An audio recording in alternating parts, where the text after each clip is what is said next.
చూడు, ఈ పెళ్లి వల్ల నీకు తోడు నీడ ఏర్పడతాయి. నా మాట విను, కాదనకుండా పెళ్లి కొప్పుకో. వద్దక్క, నేను మరో పెళ్లి చేసుకోను. ఏ రోగం? 3 ముళ్ళు వేసిన భర్త ఉండగా మరో 3 ముళ్ళు వేయించడం తప్పమ్మా. ఎందుకు తప్పు? ఆ మొగుడనేవాడు ఉన్నాడో లేదో తెలీదు, వస్తాడో తెలీదు. తన గురించి, తన బ్రతుకు గురించి ఆలోచించకుండా పారిపోయిన వాడి కోసం జీవితాంతం ఎదురు చూస్తూ ఒంటరి బ్రతుకు బ్రతకాలా? ఏమండి, దానికి మీరైనా చెప్పి పెళ్లి కొప్పించండి. అలాగే మనీషా, ఈ పెళ్లి చేసుకో.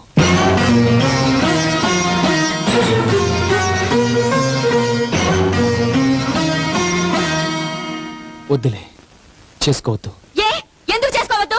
ఒకసారి పెళ్ళైన పిల్లకి రెండోసారి పెళ్ళంటే తప్ప. భార్య చేస్తే మగాడు రెండో రోజు రెండో పెళ్లి చేసుకుంటున్నాడు. తనెందుకు చేసుకోకూడదు? దాన్ని కట్టుకున్నవాడు బతికే ఉన్నాడు కాబట్టి. అలాంటి వాడు బతుకున్న ఒకటే, చచ్చిన ఒకటే. అంత మాట అనుకు. ఆయన దేవుడు, ఏడా దేవుడు, ప్రత్యక్షమవుడే అవుతాడులే. అయినా తనకులేని బాధ నీకెందుకు? తను ఒంటరిగా ఇంట్లో ఉంటే నాకు బాధగానే ఉంటుంది. మనీషాకి పెళ్లి జరగాలి, అత్తారింటికి వెళ్ళాలి. తను ఎక్కడికి వెళ్ళదు.